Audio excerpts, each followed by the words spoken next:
জানেন মদিনার একজন মেয়ে রাসূলের কাছে গেলেন, গিয়ে বললেন, ইয়া রাসূলুল্লাহ, আমার মাসিক হয়েছে। কি হয়েছে?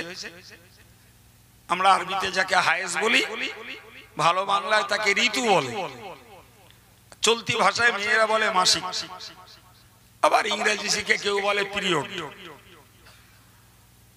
ভুল বলছে নাকি?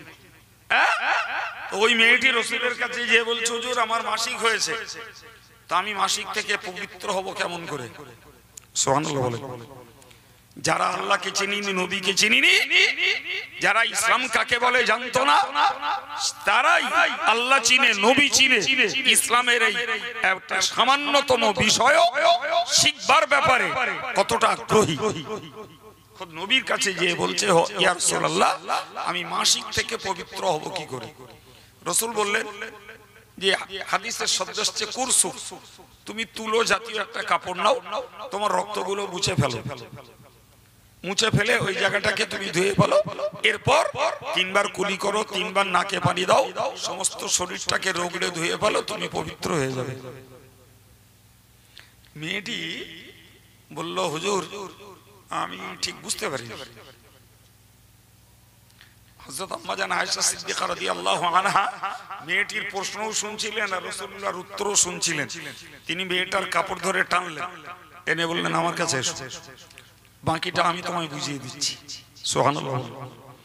রাসূলকে আর উত্তর দিতে হলো না, বাকিটা কার্যকর চরিত্রটা কিরকম হবে আম্মা জান আয়েশা মেয়েটাকে ডেকে বুঝিয়ে দিলেন। নবী এর পরে বললেন, নিমান নিসাউ নিসাউল আনসার। রাসূল বললেন, মদিনার মেয়েরা ভালো মেয়ে। সুবহানাল্লাহ বলে। মদিনার মেয়েরা কি বলেছি বলে? ভালো মেয়ে। ভাই এরপরে রাসূলুল্লাহ ভালো মেয়ে বলার ব্যাখ্যা নিজেই দিয়েছেন। যদি রাসূল ব্যাখ্যা না দিয়ে যেতেন আমরা অনেক অপব্যাখ্যা করে ফেলতাম। আমরা কেউ বলতাম দেখতে সুন্দরী তাই ভালো বলেছে, টল ফিগার তাই ভালো বলেছে, হয়তো কেউ বলতাম মদিনার মেয়েদের ক্রোধ ভালো তাই ভালো বলেছেন। রাসূল নিজে বললেন, লিআন্নাহুন্না লাম ইস্তাহিনা ইয়াতাফাক্কাহনা ফিদ-দীন। সুবহানাল্লাহ। মদিনার মেয়েরা এই জন্যই ভালো, এরা ধর্ম শিখতে, ধর্মকে বুঝতে এরা লজ্জা করে না। কি করে না? লজ্জা করে না।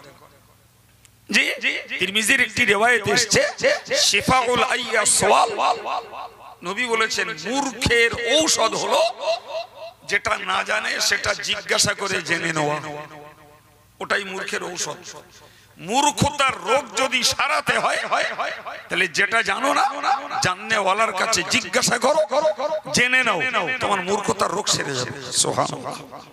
চার অবকাশ মনোযোগ তাদের নেই, আলাদা কথা, কিন্তু সমাজের শিক্ষিত শিক্ষিতা যারা, আমরা এদেরকেও যদি লক্ষ্য করি তো রীতিমতো দেখব যে যার মতন একটা কাজ বেছে নিয়েছে। তুমি বাবু যে লেখাপড়াগুলো শিখেছিলে সেই লেখাপড়াগুলো আজকে আর পড়তে হচ্ছে না নতুন করে। এখন আর মাধ্যমিক বই পড়তে হবে না, এখন আর বিএ ক্লাসের, বিকম, এমকম ক্লাসের বই পড়তে হচ্ছে না। তাহলে তোমার ওই শিক্ষাটাকে যদি তুমি ইসলামের পক্ষে কাজে লাগাতে, তাহলে নিজের ধর্ম আচরণ, ধর্ম চর্চাটা নিজে করে নিতে পারতে।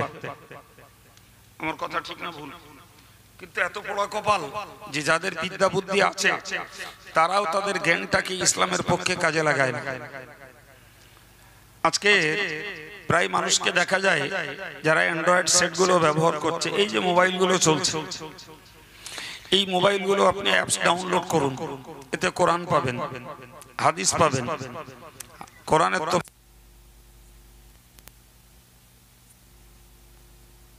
মধ্যে ইসলামিক হিস্ট্রি পাবেন, ওতে ইসলামিক স্টাডিজ, ইসলামী ফতোয়া ফারাজ ওর মধ্যে পাওয়া যাবে। আচ্ছা, তুমি যদি টাকা দিয়ে বই নাই কেন বাবা, তোমার হাতে যে মোবাইলটা আছে ওই মোবাইলটাকে যদি তুমি ইসলামের পক্ষে ইউজ করতে, তাহলে প্রচুর জ্ঞান ওই মোবাইলটার মাধ্যমেই তুমি পেয়ে যেতে। কিন্তু যেখানে মূল আগ্রহের অভাব, ভাই তার বই কেনা তো দূরের কথা, হাতের মুঠোয় মোবাইলটা কিনে ব্যবহার করছি পার্থিব স্বার্থে, ব্যবসার জন্য, লেখাপড়ার জন্য কিংবা ক্যালকুলেটরের জন্য ব্যবহার করছি, ওই মোবাইলটাকেই ইসলামের পক্ষে ব্যবহার করলে প্রত্যেকটা শিক্ষিত ছেলে মেয়ে তারা সহজে ইসলাম সম্পর্কে অনেক কিছু জেনে বুঝে যেত। কিন্তু মূলত যখন পড়ার ঘাটতি, তাহলে আমরা কোরআনের ফার্স্ট অর্ডার, প্রথম নির্দেশ ছিল পড়ো। সেই পড়াটার ব্যাপারে আমাদের মধ্যে অনীহা, পড়াটার ব্যাপারে আমাদের মধ্যে অবজ্ঞা, পড়াটার ব্যাপারে আমাদের ভিতরে অনাগ্রহ। তাহলে ইসলামটাকে জানবার শিখবার প্রথম চ্যানেলটা আমরা হাতে করে নষ্ট করছি। আমার কথা বুঝতে পারছেন? কিছু বাস্তবটা মিলিয়ে বুঝুন। প্রথম চ্যানেলটাকে হাতে করে নষ্ট করছি আমরা। ভাই, এই যে পড়ার প্রতি মানুষের অনাগ্রহ, এ ব্যাপারে আপনাকে ছোট্ট একটা কথা বোঝাই, মনে রাখুন। ভাই, রাসূল করিম সাল্লাল্লাহু আলাইহি ওয়াসাল্লাম এক সময় মদিনার মসজিদের পূর্ব দিকে, হাজী সাহেবরা জানেন যে কবরস্থানটা রয়েছে, তার নাম জান্নাতুল বাকি। এই জান্নাতুল বাকির পিছনের রাস্তা দিয়ে রাসূল কয়েকজন সাহাবী সহ যাচ্ছিলেন। হঠাৎ করে কানে একটা ঘন্টার আওয়াজ শুনতে পেলেন।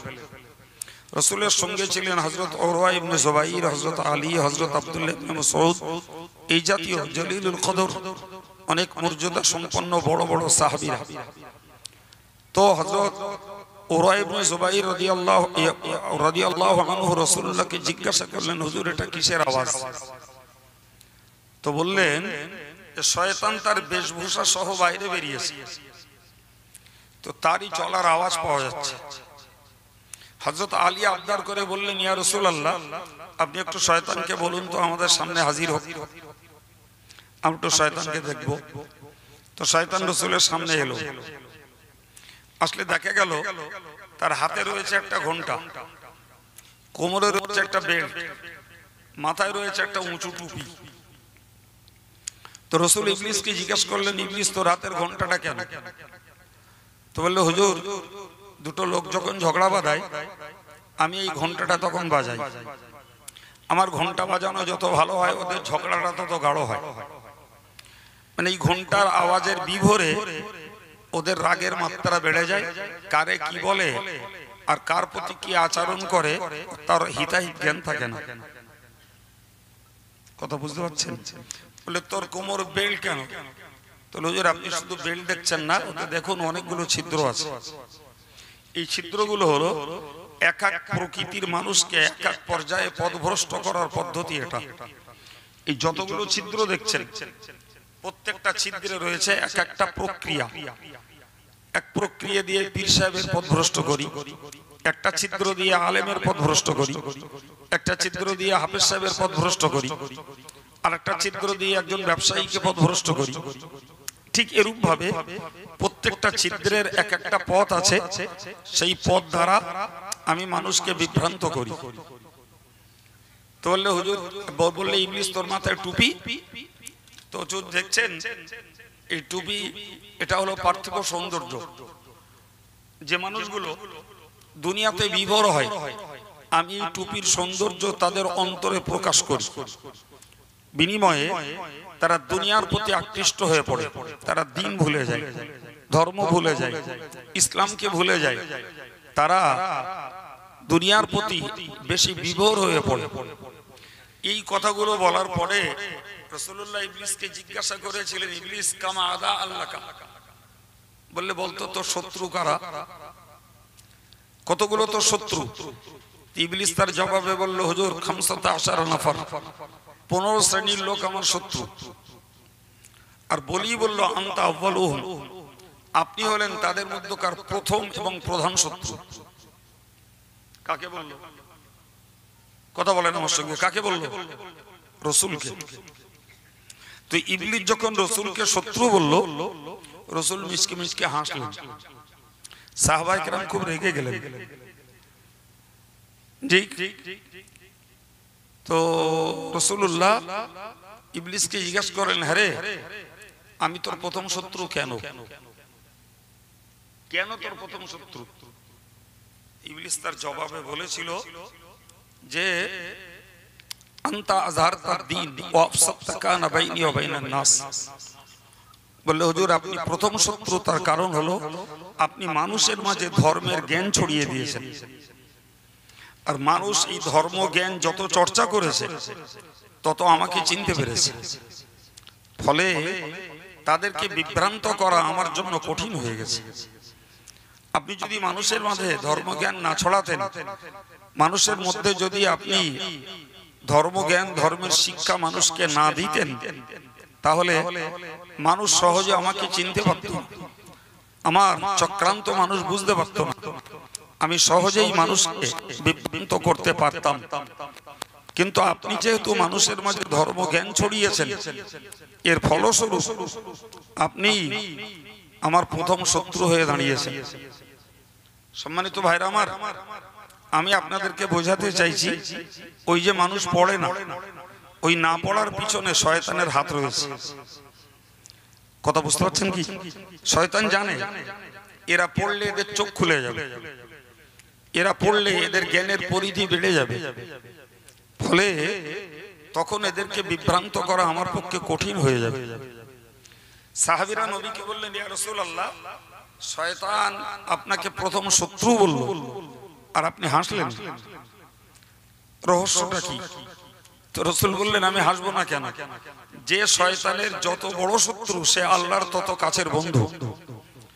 আর একটু মন খুলে বলেন, তো শয়তানের নিজস্ব বিবেচনায় আমি যখন প্রথম শত্রু রূপে গণ্য হয়েছি, ওর কথাতেই প্রমাণ হচ্ছে আমি আল্লাহ পাকের সবথেকে ঘনিষ্ঠ বন্ধু। সুবহানাল্লাহ। তো আমি যখন আল্লাহর বন্ধু হতে পেরেছি, তাই এটা তো আমার জন্য হাসির কারণ, আনন্দের কারণ। সুবহানাল্লাহ। সম্মানিত ভাইরা আমার, আমি প্রসঙ্গত আপনাকে আরো একটা কথা বলি। ভাই হাদিস পাকে এসেছে, প্রতিদিন সকালবেলা শয়তান নদীর মাঝে তার একটা বৈঠকখানা বসায়, আর এই বৈঠকখানা বসিয়ে শয়তান তার দলীয় লোকদেরকে ডাকে, ডেকে কিছু অক্সিজেন দিয়ে ছেড়ে দেয়, কিছু উৎসাহজনক কথাবার্তা বলে ছেড়ে দেয়, যাও দুনিয়ার ঘুরে তোমরা কে কত শয়তানি করতে পারো করে এসো। তো সারাদিন পরে এবার সন্ধ্যাবেলা আবার ও এই সারাদিনের রিপোর্টটা নেয়। তো অনেক বয়স্ক বয়স্ক শয়তানগুলো তার রিপোর্ট দেয়, কারোর মদ খাইয়েছে, কারোর জেনা করিয়েছে, কারোর তালাক করিয়েছে, কারোর সুদ খাইয়েছে, কারোর লেটলিটি করিয়েছে, ইত্যাদি ইত্যাদি নানান ধরনের রিপোর্ট শয়তান সংগ্রহ করে। দুটো ক্ষুদ্র শয়তান, ওরা দুটো চুপচাপ বসে থাকে। সর্বশেষ বেলায় যখন ওদের পালা আসে, ওরা তখন বলে, হুজুর আমরা বড় সড়ো কিছু করতে পারিনি, আমরা ছেলে মানুষ, আমরা একটা কাজ করেছি। কি? বলে একটা ছেলে মক্তবে যাচ্ছিল পড়তে, ওকে বলেছি তুই যাস, গেলে হুজুর তোরে মারবে, তুই পড়তে যাস না, আর প্রতিদিন তো যাস, একদিন না গেলে কি হয়? নানান তাল করে তারে পড়ার টাইমটাকে রাস্তায় কাটিয়ে খেলিয়ে ধুলিয়ে এদিক সেদিক করিয়ে পড়ার ক্লাস শেষ, টাইম শেষ, বাড়ি পাঠিয়ে দিস। তুই বুড়ো শয়তান, মাস্টার শয়তান, এই খুচরোটা নেন না আছে। যারা বড় বড় কাজ করেছে ওরা তখন রেগে যায়, রেগে যেয়ে বলে আমরা বউ তালাক করালুম, মদ খাওয়ালুম, জেনা করালুম, ব্যভিচার করালুম, মারামারি করালুম, আমার গায়ে নাচলে না গাইলে না, এর জন্য নাচন গাউন। বুড়ো শয়তান তখন জবাব দিয়ে বলে, শোনো তোমরা যা করেছো সব মিটে ছিটে যাবে। স্বামী স্ত্রী তালাক করিয়েছো, ও ছেলেটাও একটা মেয়ে পাবে, মেয়েটাও একটা ছেলে পাবে। ভাই ভাই মারামারি করিয়েছো, ও কালকে আবার দুজন মিশে যাবে। ও আজকে মদ খেয়েছে, কালকে তওবা করবে, ওর গুনাহ আল্লাহ মাফ করে দেবে। কথা বুঝতে পারছেন? কিন্তু এ যে কাজ করেছে, এর কাজের কোনো রিপু নেই, এর কাজের কোনো তালি মারার জায়গা নেই। কারণ আজকে ওস্তাদ মাদ্রাসায় যে পড়ানটা পড়িয়েছে, ওরা সেই পড়াটা পড়তে পারলো না, ওদের ঘাটতি থাকে। কালকে মাস্টার ওই পড়া আর পড়াবে না, ফলে এরা তওবা করলেও ও ঘাটতি পূরণ হবে না, অন্যায় স্বীকার করলেও ও ঘাটতি পূরণ হবে না। আর এরা শিখতে পারলো না মানে এদের মৃত্যু পর্যন্ত আজকের দিনের শিক্ষাটা ওরা মানুষের কাছে বিতরণও করতে পারবে না। সুতরাং এই যে কাজ করেছে এটাই হয়েছে স্থায়ী কাজ, আর তোমরা যা করেছো সব অস্থায়ী। কথা বোঝা যাচ্ছে কি? তাই মাদ্রাসার ছেলেগুলোর এভাবে পিছনে লেগে শয়তান কামাই করায় হাফেজ সাহেব জানবে। ছেলেগুলো বাড়ি যায়, দুদিনই ছুটি নিয়ে আসছে, এক সপ্তাহ পরে কি ব্যাপার, শরীরটা খারাপ মতন ছিল, ঠিক বলছি, জিজ্ঞেস করুন। ওরে যে শয়তান মাঝখান থেকে পাপ দেখছে, ও বোঝে না, ওর বাপও বোঝে না, ওর মাও বোঝে না। বাপ মা তখন দরদ দেখায়, ভাবে যে ছেলেটার শরীর খারাপ, কি করে মাসায় যাবে, তা দুদিন নাই বাড়ি থাক। ভিতর থেকে যে ওরে নাট টাইট দেখছে শয়তান, এটা বলো গার্জিয়ানরাও বোঝে না, আর ও ছাত্র বোঝে না। ঠিক এই মজলিসটার হাল তাই। আপনি যে এখানে বসে নীরবে নিথরে নিস্তব্ধে কিছু জ্ঞান চর্চা করছেন, এর ভিতর দিয়ে শয়তানকে চিনতে পারছেন। আলহামদুলিল্লাহ, আপনাদের খুশনসিব, আপনারা অন্য জায়গার টান বাদ দিয়ে এই মুহূর্তের জন্য এই মজলিসে বসেছেন। জি, কিন্তু আপনি বাইরেটায় ঘুরে আসুন, প্রচুর প্রচুর বুঝদার ছেলে যারা জ্ঞান সংগ্রহ করতে পারে, যাদের ভিতরে চেতনা আছে, তারা এই মজলিসটায় অনেকে নেই, অনেকে নেই। ওদেরকে নানান চক্রে বাইরে রেখে দিয়েছে। ওই ইবলিস জানে যে কটাতে পারিনি, ও কটা যে জাগ্গে দা, অন্তত যে কটা পারছি এ কটা যদি এর থেকে দূরে রাখতে পারি, তাহলে আজকের মাতিন সাহেব যে ওয়াজ করেছে, কাইম সাহেব যা করছে, আর রজব আলী সাহেব যা করবে, অন্তত ওদের ভাগ্যে তো পড়লো না। এই কথা বুঝতে পারছেন কি? হ্যাঁ প্রিয় ভাইরা আমার, আমি আপনাকে বোঝাতে চাইছি, আমার গোড়ার কথা মনে রাখুন, গোড়ার কথা মনে রাখুন, যে ধর্ম করতে গেলে মন লাগে, আর মন তৈরি করতে গেলে জ্ঞান লাগে, আর জ্ঞান তৈরি করতে গেলে নাম্বার 1 প্রসেস হলো পড়া। সেখানে ইবলিসের থাবা আছে, কথা বুঝতে পারছেন? নাম্বার 2, এই পড়ার পরিবর্তে আরেকটা পদ্ধতিতে জ্ঞান লাভ করা যায়, সেটা হলো জ্ঞানীদের মজলিসে বসে জ্ঞানের কথা শুনলে জ্ঞান লাভ হয়। সুবহানাল্লাহ বলেন। যেটা আপনারা করছেন, যেটা আপনারা করছেন ভাই, আপনি বলুন, এখানে যখন জ্ঞান লাভ হয়, তাহলে শয়তান কি নরমালে এখানে আসতে দেবে বলে মনে হয়? কথা বলেন, আসতে দেবে? আমরা প্রায় মজলিসগুলোতে দেখি, প্রায় মজলিসগুলোতে দেখি, সবাই যত লোক তার 3 গুণ লোক দোকানে। ও চক্রকার, চক্রান্তটা কার? শয়তানের চক্রান্ত। তুই ওখানে যাস, ওখানে গেলি ওর লস, ওখানে গেলি ওর পথে বাধা। সুতরাং ও সহজে জ্ঞান চর্চার মজলিসে আসতে দেয় না। আপনি শুনুন, কোরআন আমি বলছি, মহান আল্লাহ বলেছেন, আল্লাযীনা ইসতামিউনাল কওল ফায়াত্তাবিউনা আহসান। মহান আল্লাহ বলেন, যারা কথা শোনে, তো কথা শুনি মানে আল্লাহ আমাদের শোনার জন্য কান দিয়েছেন, যত রকমের কথা হোক সব কানে ক্যাচ করে। আল্লাহ বললেন, এই কথাগুলোর মধ্যে যেগুলো ভালো কথা, কোরআনের ভার্সনটা বুঝুন, যত কথা তুমি শুনতে পাও, এর মধ্যে যে কথাটা ভালো কথা, ফায়াত্তাবিউনা আহসানা, ওই ভালো কথাটাকে যে মেনে চলে, তাহলে আগে শুনতে হবে, তারপরে তো মেনে চলার মন, ঠিক না বাবা? আপনি ভালো করে বুঝে বলুন দিন। এই যে লোকগুলো ধার্মিক হয়েছেন, নামাজি, দাড়িওয়ালা, টুপিওয়ালা, বেদাড়ি নামাজি অনেক আছে, বুকে হাত দিয়ে বলুন, এই লোকগুলো বই পড়ে ধর্ম করছেন কতজন? শতকরা 5টা লোক যদি পান, আমার কান্ডা ডলে দেবেন। এই 5টা লোক, এরা ওয়াজ শুনে ধর্ম শিখিনি, ধর্ম করিনি, এরা বই পড়ে পড়ে ধর্ম করেছে।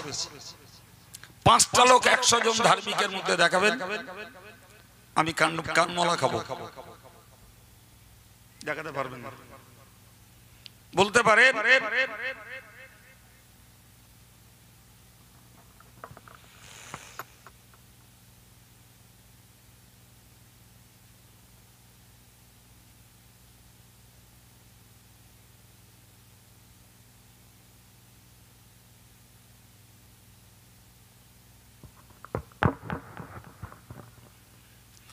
বলতে পারেন এরকম শুনে শুনে শুনে শুনে একটা মন তৈরি হয়েছে, আর সেই মনটাকে বিনা সাজগোজে কাজে লাগিয়েছেন। সুবহানাল্লাহ বলে, একটু মহব্বত করে বলেন, আচ্ছা একটা লোক আমারে দেখাবেন, যে লোকটা ধরুন দেইপুরের একটা ভাই, তিনি বাড়িতে গ্রামবাসীকে দাওয়াত করেছে, সবাইকে খাওয়াবে। তো গ্রামবাসী বললো কি জন্য দাওয়াত করছো ভাই? তাহলে আমি কাল থেকে দাঁড়িয়ে রাখবো, তার আগের দিন আজকে তোমাদের দুটো খাইয়ে নেবো। এরকম একটা রেকর্ড দেখাবেন যে দাঁড়িয়ে রাখতে বলে লোকজনের দাওয়াত করে খাইয়েছে। কিংবা আরেকজন লোক, তিনি দাওয়াত করছেন, ভাই কিসের জন্য দাওয়াত করছো? তো যে আমি কাল থেকে নামাজ ধরবো, তাই তোমাদেরকে দুটো খাইয়ে নিয়ে জানাতে দিচ্ছি যে আমি নামাজি হব। এরকম ধার্মিক বলেন বলেন। তাহলে এই জ্ঞান লাভ করতে করতে মনের অজান্তে একটা মানুষ এক সময় নামাজি হয়ে গেছে, একটা মানুষ এক সময় দাড়ি ছেড়ে দিয়েছে, মনের অজান্তে একটা মানুষ এক সময় আল্লাহওয়ালা হয়ে গেছে। জোরে বলেন। তাহলে যদি মনটাকে ধর্মমুখ করতে হয় তাহলে তার আগে জ্ঞান লাভের দরকার ছিল। জি, সভাগুলো বেকার নয়, কিন্তু কেউ যদি মূল্য না দেয় তাহলে লস তারই, লস তারই। কোরআন বলছে উলাইকাল লাযীনা হাদাহুমুল্লাহ, সুবহানাল্লাহ বলেন। এই যারা কথা যত শুনেছে তার মধ্যে ভালো কথাগুলোকে কাজে লাগিয়েছে, আল্লাহ বললেন ওই লোকগুলোই হলো হেদায়েত প্রাপ্ত বান্দা। আর একটু মন খুলে বলেন, এই সার্টিফিকেট আমার দেওয়া না বাবা, এই সার্টিফিকেট দিচ্ছেন স্বয়ং আল্লাহ। তিনি বলছেন ওই বান্দা বান্দীগুলো হেদায়েত প্রাপ্ত যারা জীবনে যত কথা শুনেছে তার মধ্যে ভালো কথাগুলোকে কাজে লাগিয়েছে, তারাই হেদায়েত প্রাপ্ত। সম্মানিত ভাইরা আমার, এই নয় আরো একটা সার্টিফিকেট আল্লাহ দিলেন, ও উলাইকা হুম উলুল আলবাব, তারাই হলো প্রকৃত জ্ঞানী। সুবহানাল্লাহ হবে না? আপনি বাংলা লাইনে পড়েছেন ক্লাস 4 পর্যন্ত, অজনসিয়ত শুনতে শুনতে আপনি শরীয়তের আদেশকে পালন করেছেন আর নিষেধকে বর্জন করেছেন। তাহলে কি হয়েছে যে আপনি এই ভালো কথাগুলোকে কাজে লাগিয়েছেন। তাহলে আপনার জাগতিক ডিগ্রি হলো আপনি 4 পাস, কিন্তু আল্লাহ আপনাকে বলছেন ওই লোকগুলো হলো জ্ঞানী লোক। কারা? যারা যত কথা শুনেছে, সে নারী হোক আর পুরুষ, যুবক হোক আর বৃদ্ধ, তারাই হলো জ্ঞানী, কারণ তারা ভালো কথাগুলোকে নিজেদের জীবনে কার্যকর করেছে। সুবহানাল্লাহ। প্রিয় ভাই আমার, এখন ধরে না আমি এমএবিটি, আমি নামাজ কালাম পড়ি না, শরীয়তকে মানি না, শরীয়ত বিরোধী কার্যকলাপ করি, নাউজুবিল্লাহ। আর হাফেজ সাহেব ক্লাস 2 পাস। জি, হাফেজ সাহেব যা জীবনে ওয়াজ শুনেছে সেই ওয়াজগুলোকে জীবনে টু দি পয়েন্ট আমলের জিনিসগুলো কাজে লাগিয়েছে আর ছাড়বার জিনিসগুলো ছেড়ে দিয়েছে। তাহলে জগতের মাটিতে, সমাজের মাটিতে আমি বলো শিক্ষিত, আমি জ্ঞানী, আমি বুদ্ধিজীবী, জি, আর আমি আল্লাহর কাছে মূর্খ। আর সমাজের মাটিতে হাফেজ সাহেব মূর্খ, 2 পাস মানে ও লেখাপড়ার 1.5 পয়সা দাম নেই, অথচ তিনি আমলের জীবনটা তৈরি করেছেন, মানে আল্লাহর কাছে উনি জ্ঞানী বলে বিবেচিত। সুবহানাল্লাহ। এখন ইমানদার মুসলমানকে সিদ্ধান্ত নিতে হবে, আমরা 60 বছরের পৃথিবীতে, 60 বছরের পৃথিবীতে জাগতিক মানুষদের কাছে, আমার গ্রামে, আমার সমাজে আমি জ্ঞানী, বুদ্ধিজীবী, পণ্ডিত বলে আখ্যায়িত হব, নাকি আমি 60 বছর কাটিয়ে পৃথিবী ছাড়ব, আল্লাহর কাছে জ্ঞানী বলে বিবেচিত হব? এই সিদ্ধান্তটা আমাদের ব্যক্তিগতভাবে নেওয়া লাগবে। আমি আমার তিক্ত অভিজ্ঞতায় দেখছি ভাই, সারা বিশ্ব জুড়ে তাকিয়ে দেখুন, সারা পৃথিবী জুড়ে তাকিয়ে দেখুন ভাই, যত উঁচু উঁচু পদ, যত উচ্চ ডিগ্রি, যত গবেষণামূলক ক্ষেত্র, সবগুলো আজকের বেঈমান, বেদিন, কাফের, মুশরিকদের কাছে। তারাই মুখ্যমন্ত্রী, তারাই প্রধানমন্ত্রী, তারা রাষ্ট্রপ্রধান, তারা বিশ্ব স্বাস্থ্য সংস্থার বড় বড় ডাক্তার, তারাই বৈজ্ঞানিক, তারাই ঐতিহাসিক, তারাই ভৌগোলিক, তারাই ঋষি, তারাই মনি ঋষি, তারাই যোগী। কথা বলছেন না কেন? অথচ তাদের কাছে কোরআন হাদিসের ভালো কথার কোনো মূল্য নেই, ফলে তারা এর কোনো কার্যত দাম দেয় না। তাহলে দুনিয়ার মাটিতে তারা যত বড় বৈজ্ঞানিক, ঐতিহাসিক, ভৌগোলিক, মুখ্যমন্ত্রী, প্রধানমন্ত্রী, রাষ্ট্রপ্রধান যাই পারে হোক, ওটা 60 বছর 65 বছরের সম্পর্ক। কিন্তু যেই মরবে কোরআনের কথা শুনুন, কোরআন বলছে ইন্নাল্লাযীনা কাফারু মিন আহলিল কিতাবি ওয়াল মুশরিকিনা ফী নারি জাহান্নাম খালিদিনা ফিহা উলাইকা হুম শাররুল বারিয়া। নিশ্চয়ই যারা কাফের এবং মুশরিক, কুফরি করে আর শিরক করে যারা মারা গেছে, আমি আল্লাহ জানিয়ে দিলাম ওদের প্রথম পুরস্কার হলো ওদের ঠিকানা জাহান্নাম। কোথায় ঠিকানা? জোরে বলেন। পরের কথা বললেন খালিদিনা ফিহা, ওরা জাহান্নামে থাকবে চিরকাল।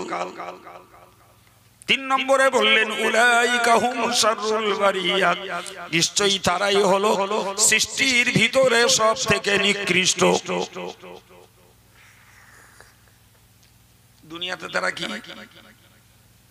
এই দুনিয়ায় কি ওরা উৎকৃষ্ট, দুনিয়ায় ওরা শ্রেষ্ঠ, দুনিয়ায় ওরা বুদ্ধিজীবী, দুনিয়ায় ওরা বড় বড় পদের অধিকারী। কথা ঠিক বলছে না ভুল বলছে? কিন্তু আল্লাহর কোরআনের ফয়সালা হলো ওরাই আমার সৃষ্টির ভিতরে কি বলেছি, শব্দটা বলতে হবে আপনাদের। কি বলেছি? নিকৃষ্ট। সৃষ্টি যিনি করেছেন সেই আল্লাহ সার্টিফিকেট দিচ্ছেন। এখানে আর বলার জায়গা আছে? কথা বলেন, কথা বলেন। অন্য আয়াত পাকে আল্লাহ বলেছেন উলাইকা কাল আনআম, ওরা হলো চতুষ্পদ জন্তুর মতো। মানুষের পা কড়া করে, জোরে বলেন। তো দু পায়ের মানুষকে ভালো ভাষায় বা সাহিত্যের ভাষায় বলে দ্বিপদ বিশিষ্ট। আর যখন আল্লাহ দ্বিপদ বিশিষ্ট 2 পার অধিকারী মানুষকে বলছে 4 পেয়ে জানোয়ার, তাহলে এরপরে তাদেরকে সাধু সন্ন্যাসী সাজিয়ে দেবে আর কেডা? কথা বলে। এই 4 পেয়ে জন্তু এই সার্টিফিকেটটা কে দিলেন? হাফেজ সাহেব দিল না আমি দিলাম? মানুষকে সৃষ্টি করেছেন কে? যে আল্লাহ মানুষকে দুটো করে পা দিয়ে সৃষ্টি করেছেন, সেই আল্লাহই মানুষকে বলছেন যারা জ্ঞান আছে জ্ঞান কাজে লাগালো না, কান আছে শুনেও কাজে লাগালো না, চোখ আছে দেখেও কাজে লাগালো না, এরা 4 পেয়ে জন্তু।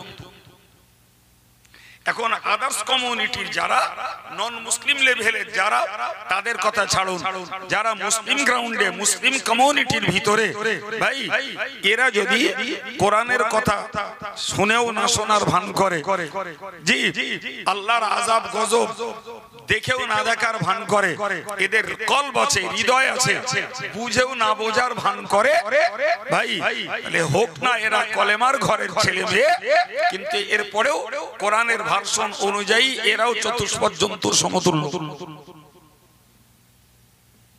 রাগ করবেন? একটা কথা কেটে দেবেন, অন্যায় স্বীকার করে বাড়ি যাবে। তাই বলে এই না আমি মানুষ, আমার ভুল হবে না, ব্যাপারটা এটা নয়। জি কোন শব্দগত ভুল হওয়া ভিন্ন জিনিস, সাবজেক্ট ভুল হওয়া আর এক জিনিস। প্রিয় ভাইরা আমার, তাহলে জ্ঞানী আল্লাহ কাদেরকে বলেছেন? যারা জীবনে যত কথা শুনতে পায় সেই কথাগুলোর মধ্যে যেগুলো ভালো কথা সেইগুলোকে তারা জীবনে কাজে লাগায়, আল্লাহ ওদেরকে বললেন হেদায়েত প্রাপ্ত, আর ওদেরকেই বললেন জ্ঞানী। সুবহানাল্লাহ। তাহলে আল্লাহর কাছে হাফেজ, মাওলানা, মুফতি, মুহাদ্দিস, মুফাসসির, পীর সাহেব, হাফেজ সাহেব, জি আর doctor, master, barrister, minister, MLA, MP, এরা দুনিয়ার কাছে জ্ঞানী, কিন্তু আল্লাহর কাছে জ্ঞানী তখন হবে যখন জ্ঞান অনুযায়ী কাজ করবে। কি বলছেন? জি ভাই আপনি বলুন তো, আমাদের সমাজটাকে যদি আমরা মূল্যায়ন করি, সমাজটাকে যদি মূল্যায়ন করি, তাহলে এই নামাজ, রোজা, হজ, যাকাত, জিকির, ফিকির, তাসবিহ, তেলাওয়াত, ফিতরা, কুরবানি, বাপ মার ভক্তি, সম্মান, ছোটর স্নেহ, এগুলো করণীয় কাজ। আর সুদ, মদ, জিনা, ব্যভিচার, তাস, জুয়া, লটারি, হারামি, গালিগালাজ, ফাঁকিবাজি, নারীর বেপর্দা, গলাবাজারি, এগুলো করতে নেই, করার জিনিস নয়। আচ্ছা এই 2 রকমের জ্ঞান অ্যাডাল্ট একজন মুসলিম, সাবালেগ এবং সাবালিগা একটা ছেলে আর মেয়ে, এই 2 রকমের জ্ঞান হয়নি কার? কথা বলে ওয়াজ মাথায় গেঁথে যাবে, কার হয়নি? আপনি আমারে দেখাবেন যে আমাদের গ্রামের এই পাড়াটা আছে যাদের কাছে হুজুর এই আদেশের জ্ঞান পৌঁছায়নি আর নিষেধের জ্ঞান পৌঁছায়নি। আমি হাফেজ সাহেবকে রিকোয়েস্ট করব, হাফেজ সাহেব আপনি আপনার দায়িত্বে এই পাড়ার লোকেদেরকে শিখিয়ে দেন। যদি হাফেজ সাহেব না দেয় আমারে বলবেন, পয়সা লাগবে না, বিনা পয়সায় লোক দিয়ে আপনার ওই অজ্ঞ মানুষদেরকে আমি শিখিয়ে দেওয়ার দায়িত্ব নিচ্ছি। আর যদি মনে করেন না এদের জ্ঞান আছে কিন্তু জ্ঞানটাকে উল্টো পথে বিপরীত রাস্তায় কাজে লাগাচ্ছে, তাহলে এরা ডিগ্রি হোল্ডার, এ থেকে জেড পর্যন্ত এদের ডিগ্রি লেজুড় আছে, কিন্তু আল্লাহর কাছে এরা নিকৃষ্ট। আল্লাহর কাছে কি এরা? আচ্ছা, এরপরে আর কি করে জাতকে বোঝাতে হবে? আমার তো এরপরে বোঝানোর মতন ভাষা আর নেই। এখন বলুন ভাই, পড়বো না আমরা, দ্বিতীয় সুযোগ ছিল শোনা, তাতেও আমরা নেই, থাকবো না। তাহলে জ্ঞান লাভ করার তিনটে পদ্ধতির দুটো আমাদের কাছে, একদল মানুষের কাছে, বরং বেশি অংশ মানুষের কাছে দুটো পয়েন্ট মাইনাস। ইসলামী বই পুস্তক পড়বো না, ইসলামী জ্ঞানটা চর্চা যেখানে হয় সেখানে বসবো না, থাকবো না, শুনবো না। উপায় কি? জ্ঞান কোথা থেকে পাবো? নাম্বার 3, আল্লাহর কোরআন বলেছে, ইয়া আইয়ুহাল্লাযীনা আমানুত্তাকুল্লাহা ওয়া কুনু মা'আস সাদিকিন। আমার আল্লাহ বললেন, ও ঈমানদারেরা, তোমরা আল্লাহকে ভয় করো এবং সত্যবাদীদের সঙ্গ লাভ করো। আল্লাহকে ভয় করো, সত্যবাদীদের সঙ্গ লাভ করো।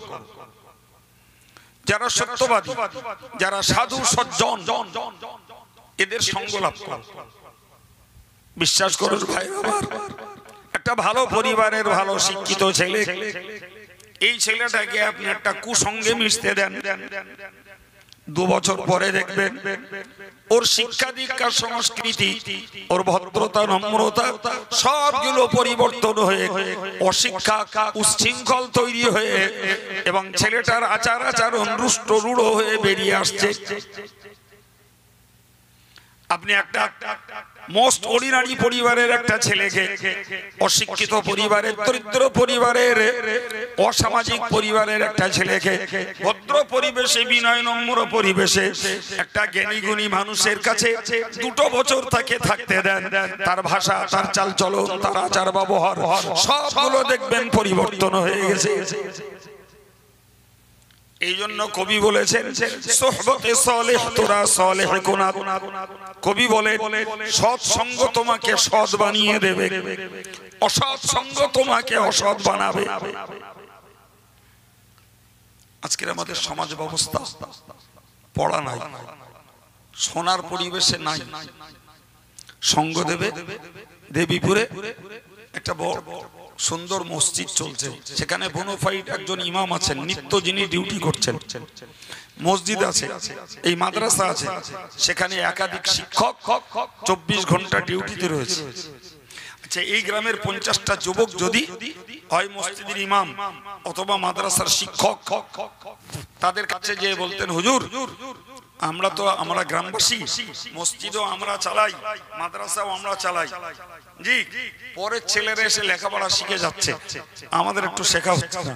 তা আমরা রাত 8টা পরে সারাদিন কাজকাম করি, 8টার পরে 50টা যুবক আমরা মাদ্রাসায় আসবো, আপনি একটু আমাদেরকে শেখাবেন, আলিফবে করে কোরআনটা শেখাবেন, নামাজ শিক্ষা শেখাবেন, সূরাগুলো শিখবো, দোয়াগুলো শিখবো, উজুর ফরজ শিখবো, উজুর সুন্নত শিখবো, আমরা নামাজের বাইরের ফরজ করা, ভিতরের ফরজ করা জানবো, নামাজের সুন্নত গুলো জানবো, নামাজ কিসে মাকরুহ হয় জানবো, নামাজ কিসে নষ্ট হয় শিখতে পারবো, সুজদা কখন দিতে হয় ওটা শিখবো, ঈদের নামাজের পদ্ধতিটা শিখবো, জানাজা নামাজের পদ্ধতিটা শিখবো। আমাদেরকে একটু স্টেপ বাই স্টেপ, এক একটা স্টেঞ্জ, একটা প্যারা আপনি পড়াবেন। বিশ্বাস করুন ভাই, যদি গ্রামের 50টা যুবক এই হাফেজ সাহেব বা ইমাম সাহেবের সঙ্গ লাভ করত, এদের বছরের একটা সবার জন্য ওয়েট করতে হতো না, তার আগেই এদের ধর্ম করার চোখ খুলে যেত।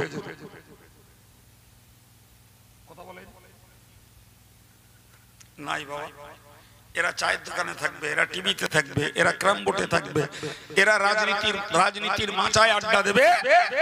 আর এখন হয়েছে সময় কাটাবার সব থেকে বড় বিধ্বংসী কারণ হলো এই মোবাইলটাকে নিয়ে ফ্রি ফায়ার খেলা, ক্রিকেট, ফুটবল, জি চিত্ত বিনোদন, ন্যাংটো মেয়েদের ছবি, এতে এদের সময়গুলো ধ্বংস হচ্ছে। এবার বলেন, আমি আপনাকে গুছিয়ে কথা বলে এসেছি। ধর্ম করার জন্য মন লাগবে, মন তৈরি করার জন্য জ্ঞান লাগবে। জ্ঞান তৈরি করার পদ্ধতি হলো নাম্বার 1 পড়া, নাম্বার 2 পড়ুয়াদের কাছ থেকে শোনা, নাম্বার 3 একজন পড়ুয়া মানুষের সঙ্গ লাভ করা। তিনটেতেই আমার সমাজে মেয়েরা 10% এদের মাইনাস, ছেলেদের 60% মাইনাস। এবার বলুন, ওয়াজ যতই আমরা দিই তাহলে সেখানে সমাজের ধর্মীয় পরিবর্তন আসবে কোথা থেকে? কোথা থেকে আসবে আপনি বলুন? জি, লোকে যে বলে যে ওয়াজ দিয়ে লাভ না, ভাই লাভ যারা তারা করে নিয়েছে বলে এই ধার্মিক গুলো পাওয়া যাচ্ছে। এই কথা বলছেন না কেন? আমি তো আগে বলেছি যে এই লোকগুলো শতকরা 5 জন বই পড়ে ধর্ম শিখিনি। আমার চ্যালেঞ্জ, 100টা ধার্মিক হলে 5 জন যদি মনে করি বই পড়ে ধর্ম শিখেছে, তো 95 জন ধর্ম শিখেছে ওয়াজ শুনে শুনে। তাহলে ওয়াজ দিয়ে লাভ হয় না? মানে আরে বাবা, তুমি তোমার লাভ নিতে চাইবে তবে তো তোমার লাভ হবে। তুমি যখন নিতে চাইবে না, তা তোমার লাভ কে তোমার ঘরে তুলে দেবে? বলেন বলেন। প্রকৃতপক্ষে ওয়াজের লাভ ছিল, যারা নেইনি তাদের নেওয়ানোর জন্য এই পদ্ধতি পড়ো, শোনো, সঙ্গ দাও। তিনটি মাইনাস কোথা থেকে আসবে বাবা? সম্মানিত ভাইরা আমার, আমি এই শুরুতেই এই কথাগুলো আপনাদেরকে শোনালাম মাতিন সাহেবের বক্তৃতার জের। মাতিন সাহেবের বক্তৃতার জের আপনাদেরকে শোনালাম। জি, তাহলে আমাদের শিখবার পথের বড় শত্রু হলো শয়তান, শিখবার পথের আরেক শত্রু হলো লজ্জা। কি বলেছি? লজ্জা। জানেন, মদিনার একজন মেয়ে রাসূলের কাছে গেলেন, গিয়ে বললেন, ইয়া রাসূলুল্লাহ, আমার মাসিক হয়েছে। কি হয়েছে? আমরা আরবিতে যাকে হায়েজ বলি, ভালো বাংলায় তাকে ঋতু বলে, চলতি ভাষায় মেয়েরা বলে মাসিক, আবার ইংরেজি শিখে কেউ বলে পিরিয়ড। ভুল বলছি নাকি? ওই মেয়েটি রাসূলের কাছে যে বলছে, হুজুর আমার মাসিক হয়েছে, তা আমি মাসিক থেকে পবিত্র হব কেমন করে? সুবহানাল্লাহ বলে। যারা আল্লাহকে চিনিনি, নবীকে চিনিনি, যারা ইসলাম কাকে বলে জানতো না, তারাই আল্লাহ চিনে, নবী চিনে, ইসলামের এই একটা সামান্যতম বিষয় শিখবার ব্যাপারে কতটা আগ্রহী। নবীর কাছে গিয়ে বলছে, ইয়া রাসূলুল্লাহ, আমি মাসিক থেকে পবিত্র হব কি করে? রাসূল বললেন যে হাদিসের শব্দ হচ্ছে কুরসু, তুমি তুলো জাতীয় একটা কাপড় নাও, তোমার রক্তগুলো মুছে ফেলো, মুছে ফেলে ওই জায়গাটাকে তুমি ধুয়ে ফেলো, এরপর 3 বার কুলি করো, 3 বার নাকে পানি দাও, সমস্ত শরীরটাকে রগড়ে ধুয়ে ফেলো, তুমি পবিত্র হয়ে যাবে। মেয়েটি বলল, হুজুর আমি ঠিক বুঝতে পারি। হযরত আম্মা জান আয়েশা সিদ্দিকা রাদিয়াল্লাহু আনহা মেয়েটির প্রশ্নও শুনছিলেন আর রাসূলুল্লাহর উত্তরও শুনছিলেন। তিনি মেয়েটার কাপড় ধরে টানলেন, টেনে বললেন, আমার কাছে এসো, বাকিটা আমি তোমায় বুঝিয়ে দিচ্ছি। সুবহানাল্লাহ। রাসূলকে আর উত্তর দিতে হলো না, বাকিটা কার্যকর চরিত্রটা কিরকম হবে আম্মা জান আয়েশা মেয়েটাকে ডেকে বুঝিয়ে দিলেন। নবী এর পরে বললেন, নিমান নিসাউ নিসাউল আনসার। রাসূল বললেন, মদিনার মেয়েরা ভালো মেয়ে। সুবহানাল্লাহ বলে। মদিনার মেয়েরা কি বলেছি বলে? ভালো মেয়ে। ভাই এরপরে রাসূলুল্লাহ ভালো মেয়ে বলার ব্যাখ্যা নিজেই দিয়েছেন। যদি রাসূল ব্যাখ্যা না দিয়ে যেতেন আমরা অনেক অপব্যাখ্যা করে ফেলতাম। আমরা কেউ বলতাম দেখতে সুন্দরী তাই ভালো বলেছে, টল ফিগার তাই ভালো বলেছে, হয়তো কেউ বলতাম মদিনার মেয়েদের ক্রোধ ভালো তাই ভালো বলেছেন। রাসূল নিজে বললেন লিআন্নাহুন্না লাম ইস্তাহিনা ইয়াতাফাক্কাহনা ফিদ-দ্বীন। সুবহানাল্লাহ। মদিনার মেয়েরা এই জন্যই ভালো, এরা ধর্ম শিখতে ধর্মকে বুঝতে এরা লজ্জা করে না। কি করে না? লজ্জা করে না। জি তিরমিজির একটি রিওয়ায়াত এসেছে শিফাউল আইয়া সওয়াল, নবী বলেছেন মূর্খের ঔষধ হলো যেটা না জানে সেটা জিজ্ঞাসা করে জেনে নেওয়া, ওটাই মূর্খের ঔষধ। মূর্খতার রোগ যদি সারাতে হয় তাহলে যেটা জানো না জাননেওয়ালার কাছে জিজ্ঞাসা করো, জেনে নাও, তোমার মূর্খতার রোগ সেরে যাবে। সুবহানাল্লাহ। এখন আমার বয়স 60 আপ, আমি যদি মনে করি 20 বছরের একটা হাফেজ সাহেব, তার কাছে জিজ্ঞাসা করব তার থেকে 3 গুণ বয়স আমার বেশি, ওরে জিজ্ঞেস করব খোকা এই মুখমণ্ডল কারে বলে একটু আমার বলে দে তো বাপ। বড্ড একটা লজ্জার ব্যাপার। আমি এটা বয়স্ক লোক, শিক্ষিত মানুষ, জ্ঞানী মানুষ, আর ওই একটা একেবারে টলটলে নওজোয়ান ছেলে ওর কাছে জিজ্ঞাসা করব। এই লজ্জা এদের সর্বনাশ করে দিয়েছে। এই লজ্জাই এই জাতির কপালে সব থেকে বড় মূর্খতা ডেকে এনেছে। এরা যদি লজ্জা না করে, ভাই আমি আব্দুল কাইয়ুম হজ করছি, কথা বলছি, সংসারের শত জিনিস আমি জানি, তাহলে আমি যেটা জানি না যে জানে তার দ্বারস্থ হওয়াই লাগে। এটাই সংসারের বাস্তব চিত্র। আমি ইলেকট্রিক কাজ বুঝি না, ইলেকট্রিক মিস্ত্রিকে ডাকি। আমি এসির কাজ বুঝি না, আমি এসি মিস্ত্রিকে ডাকি। আমি ঘর তৈরি করা রাজমিস্ত্রির কাজ বুঝি না, আমি রাজমিস্ত্রির সংসার ডেকে এনে আমার ঘর তৈরি করি। আমি অনলাইনের কাজ বুঝি না, যারা অনলাইনের কাজ বোঝে তাদের দ্বারস্থ হই। তাহলে দুনিয়ার যাবতীয় ক্ষেত্রে আমি যেটা বুঝি না সেটা আমি অন্যের কাছ থেকে উদ্ধার করে নিতে পারি, কিন্তু ধর্মের ব্যাপারে আমি যেটি বুঝি না সেটা হাফেজ সাহেব, মৌলানা সাহেব, ইমাম সাহেব, মুফতি সাহেব কারোর কাছ থেকে জেনে নিয়ে আমার অজ্ঞানতা, আমার অজানা, আমার মূর্খতাটাকে দূর করে আমি চোখ ফোটাবো, তার বেলায় লজ্জা লাগে। কথা বুঝতে পারছেন? ঠিক বলছি না ভুল বলছি? লজ্জা লাগলে কি করে শেখা হবে? কি করে শেখা হবে? শেখার তো কোনো জায়গা নেই।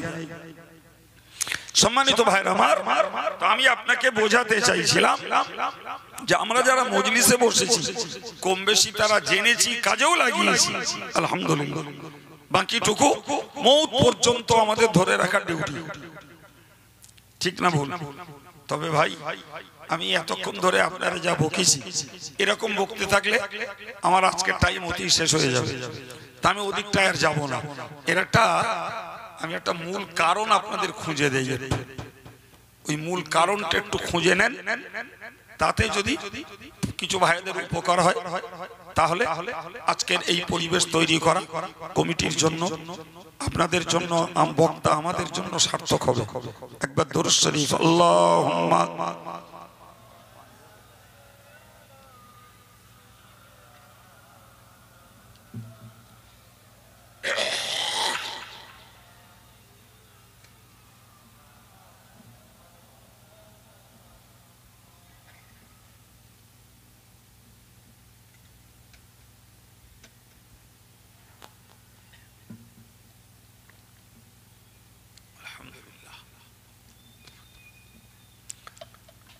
একটা কারণ খুঁজে দেবো বলেছি,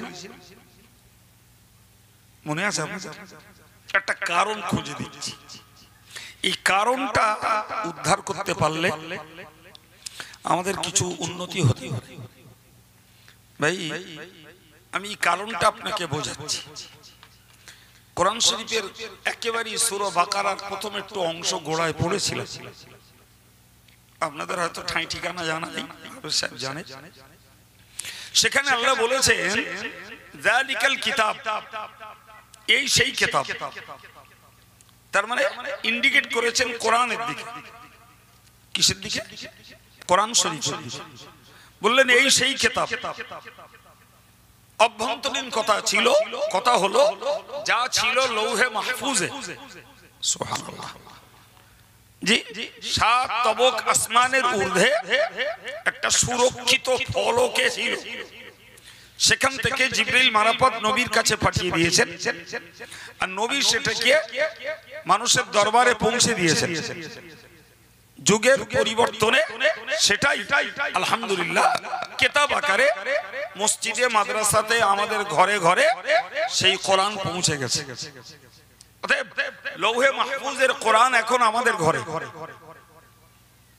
এই জন্য আল্লাহ বললেন এই সেই কিতাব যা লৌহে মাহফুজে ছিল, আজকে তোমাদের অধীনে।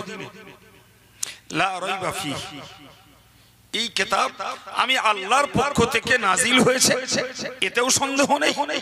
এবং এর এ টু জেড, এর মধ্যে যা কিছু বর্ণিত হয়েছে তারও সত্যতার কোনো সন্দেহ, সুবহানাল্লাহ বলেন, সন্দেহ আছে বাপ?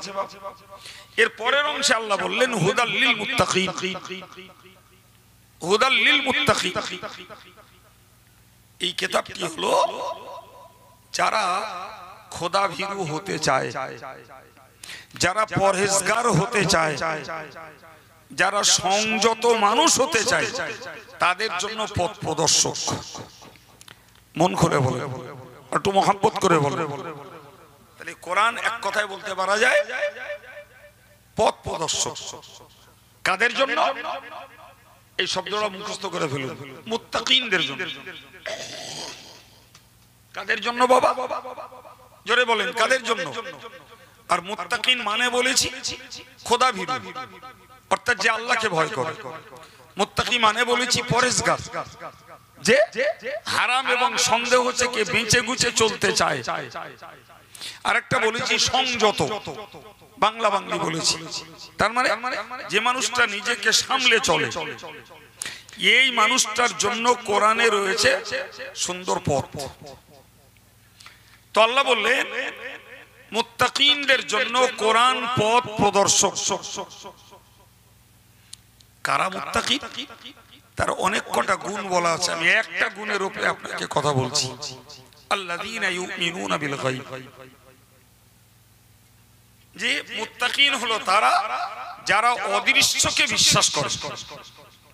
সুবহানাল্লাহ বলেন। এই বাক্যটা বলুন, মুখস্থ হয়ে যাবে। কি বিশ্বাস করে বাবা? অদৃশ্যকে যারা বিশ্বাস করে তারাই হলো মুত্তাকি। কোরআন শরীফের অন্য আয়াত পাকে আল্লাহ বলেছেন স্পষ্ট যে ওয়াজান্নাতিন আরদুহাস সামাওয়াতু ওয়াল আরদ, যে জান্নাত আল্লাহ বানিয়ে রেখেছেন যার প্রশস্ততা, যার চওড়া হলো আসমান আর জমিনকে জোড়া দিলে যতটা হবে জান্নাত ততটা চওড়া। ভাই পরিপূর্ণ আন্দাজ আমরা করতে পারবো না, পরিপূর্ণ আন্দাজ করা আমাদের দ্বারা সম্ভব না। কিন্তু বিজ্ঞানীদের একটা হিসাব বলে যে আসমান নাকি 25 লক্ষ বর্গ কিলোমিটার। তাহলে এর সঙ্গে দুনিয়াটা জুড়ে দিলে হবে 50 লক্ষ বর্গ কিলোমিটার। হিসাব ঠিক ভুল ওরাই জানে, আমি জানি না, বলতে পারবো। তো যেটা বলছে তাই যদি হয়, আল্লাহ বললেন এই জান্নাতটাকে আমি বানিয়েছি মুত্তাকিনদের জন্য। আর একটু মন খুলে বলে, তাহলে আগে একটা মুত্তাকিন শব্দ বলেছি, এই বললাম। তাহলে কোরআন মুত্তাকিনদের জন্য পথ প্রদর্শক, আর জান্নাত ওই মুত্তাকিনদের জন্য বরাদ্দ। চিল্লে বলেন সুবহানাল্লাহ। আবার বলছি, কোরআন মুত্তাকিনদের জন্য পথ প্রদর্শক, আর জান্নাত মুত্তাকিনদের জন্য বরাদ্দ। তাহলে এ থেকে বুঝতে পারা যায় যে ভালো পথের পথিক হতে গেলে আর জান্নাতে যেতে গেলে কোরআনের পথকে আমাদের ফলো করা লাগবে। কথা ক্লিয়ার হয়েছে? এই হ্যাঁ না বলে, সেটাকে কোরআন এই শব্দে ব্যবহার করেছে মুত্তাকিন। আর মুত্তাকিন কারা বলেছি? আল্লাযীনা ইউমিনুনা বিল গায়ব, যারা অদৃশ্যকে, জোরে বলেন, বিশ্বাস করা। ছটা ছট বুঝুন। না দেখা আল্লাহকে বিশ্বাস করা, না দেখা রসুলকে বিশ্বাস করা, না দেখা ফেরেশতাকে বিশ্বাস করা, কোরআন নাজিল হতে কিনি সেটাকে বিশ্বাস করা, জি আমার ভাগ্যের ভালো মন্দ দেখিনি জানি না বিশ্বাস করা, পর জগৎটাকে বিশ্বাস করা, কবর থেকে উঠতে হবে এটাকে বিশ্বাস করা। এর একটাও আমরা দেখেছি বাপ? একটাও দেখিনি। গেল একটা সাইড। আর একটা সাইড বুঝুন, কবরে অপরাধীর আযাব হতে পারে এটা বিশ্বাস করা, হাসরের দিনটা ভয়াবহ হবে এটাকে বিশ্বাস করা, আমল নামাটা বাম হাতে আসবার ভয় আছে এটা বিশ্বাস করা, পাপের পাল্লাটা ভারী হওয়ার ভয় আছে এটাকে বিশ্বাস করা, পুল সিরাত অতিক্রম করতে না পারার ভয় আছে ওটাকে বিশ্বাস করা, পার না হতে পারলে জাহান্নামের গাড্ডায় পড়তে হবে এটাকে বিশ্বাস করা। ভাই এগুলো সব অদৃশ্য কিনা? আজকের জাতির সবথেকে বড় সর্বনাশ হয়েছে এই পড়বো না, শুনবো না, সঙ্গ লাভ করবো না। এর আসলে গোড়ায় গলত, এর গোড়ায় গলত। যে চরিত্রের উপরে দাঁড়ালে একজন মানুষ সত্যকারের ইমানদার হয় সেই চরিত্রটাই ঠিক নাই। আমি বলছিলাম না যে আপনাকে একটা কারণ শেখাবো, আমি পড়বো না, আমি শুনবো না, আমি কারোর ভালো মানুষের সঙ্গ লাভ করবো না, আর যদিও একটু পড়ি, একটু যদি জোর করে কিছু কানে ঢোকে সেটাকেও আমলে কাজে লাগাবো না। এর আসল গোড়ার কারণ হলো ওর এই বিশ্বাসের ঘাটতি। যদি আমার বিশ্বাসটা গাঢ় হতো যে আমি যদি নামাজ রোজা হজ যাকাত জিকির তাসবিহ তেলাওয়াত এগুলো যদি না করি তাহলে আমি আল্লাহর জান্নাতে যেতে পারবো না, তাহলে তার আগে তো জান্নাতের মতো অতুলনীয় একটি শ্রেষ্ঠ আল্লাহর নিয়ামতের জায়গা আল্লাহ ভালো মানুষদের জন্য রেখেছেন ওটা তো আগে বিশ্বাস করতে হবে, তবে তো জান্নাতের লোভ ভিতরে জন্মাবে। হ্যাঁ না বলে? আরে জান্নাতের লোভ জন্মালি তখন জান্নাতমুখী কাজটা করতে ইচ্ছা হবে। ভাই যদি বিশ্বাস আমার থাকতো, সুদ খেলে, গান শুনলে, মিথ্যা কথা বললে, মদ খেলে, জুয়া খেললে, জেনা ব্যভিচার করলে, লটারি কাটলে, দেবদেবীর নামে পুজো অর্চনা করলে, দরগায় গিয়ে হাজত মান্নত করলে, পরের ফাঁকিটা মারলে আমাকে জাহান্নামে জ্বলতে হবে, এই অদৃশ্যের শাস্তির কারাগার জাহান্নামের ব্যাপারে যদি বিশ্বাস থাকতো তখন এত তেল মলামলি করতে হতো না। মানুষ নরমালে এই পাপের কাজগুলোকে বিশ্বাস করে ছাড়তো। বলে আমি আপনাকে যে কারণ নির্ণয় করছি, কারণটা আপনার ব্রেনে, আপনার চিন্তায়, আপনার বিবেচনায় ঠিক মনে হচ্ছে না ভুল? সর্বনাশ ওখানেই হয়েছে, সর্বনাশ ওখানেই হয়েছে যে এ মুসলিম পরিবারে জন্ম নিয়ে ও নিজেকে ইমানদার বলে পরিচয় দিয়েছে, মুসলমান বলে পরিচয় দিয়েছে, কিন্তু আদাতে মুসলমান হতে গেলে যে অদৃশ্যের বিষয়গুলিকে বিশ্বাস করতে হয় সেই বিশ্বাসের জায়গাটায় ঘাটতি। কথা ঠিক বলছি বাবা? জি জি। আমার মজলিসে যারা শুনছেন আমি তো ওভার স্যাঙ্গুইন যে এই মানুষগুলোর বিশ্বাস আছে বলি এখানে বসে আছে, জি, আর এই কথাগুলো শুনলে তাদের বিশ্বাসটা আরো গাঢ় হবে না, কি বলছেন? প্রিয় ভাই আমার, আমি যদি একটা একটা করে ব্যাখ্যা দিই দীর্ঘ সময় লাগবে, আমার শক্তি অত নেই, শক্তি অত নেই ভাই। আমি এই যদি ছোট করে একটুখানি বলি তাহলে আমাকে এইটুকু বলতে পারি যে আমি আল্লাহকে বিশ্বাস করি। তাহলে আল্লাহ বিশ্বাসের ছোট্ট পরিধি হলো আমার হায়াত, মৌত, রুজি রোজগার, মান সম্মান, রোগ রোগের মুক্তি, জি আমার সচ্ছলতা, আমার দারিদ্রতা, সব কিছুর একছত্র অধিপতি আমার আল্লাহ। আচ্ছা, এই বিশ্বাসটা যার তৈরি হয়েছে আপনি বলুন ওই লোকটা বাঁচার নামে কোন শিরকের কাজ করতে পারে? হ্যাঁ না, হ্যাঁ না বলেন। রুজির নামে ওই লোকটা কোন হারামের পথ নিতে পারে? সুস্থ হওয়ার নামে ওই লোকটা ডাক্তার, কবিরাজ, তদ্বির কারকের উপরে ভরসা করতে পারে? বলেন ভাই। সম্মান লোভের নামে লোকটা দুর্নীতিবাজ হয়ে অন্যায় নীতির কাছে মাথা নত করতে পারে? একটা জায়গায় সবে বলছি, আমার সঙ্গে কথা বলুন, পারে কি? তাহলে যে সমাজ যারা আজকের বাঁচার জন্য অন্যের দ্বারস্থ, আজকে বাঁচার জন্য শিরকের রাস্তা, সম্মানের জন্য যারা দুর্নীতির রাস্তা ধারণ করছে, আপনি নাম্বার 1 বলুন আল্লাহ বিশ্বাসের ব্যাপারে এদের বিশ্বাস পেকেছে না দুর্বল আছে? এরকম লোক সমাজে আছে না নাই? গিজগিজ করছে, গিজগিজ করছে। ভাই ভাই আমি বিশ্বাস করি আল্লাহর ফেরেশতাকে। আপনাকে কি বোঝাবো? আপনি শুনুন, এই দুনিয়ার মানুষের কিবলা হলো কাবা শরীফ, যার জন্য আমরা বলে থাকি মুতাওয়াজ্জিহান ইলা জিহাতিল কাবা।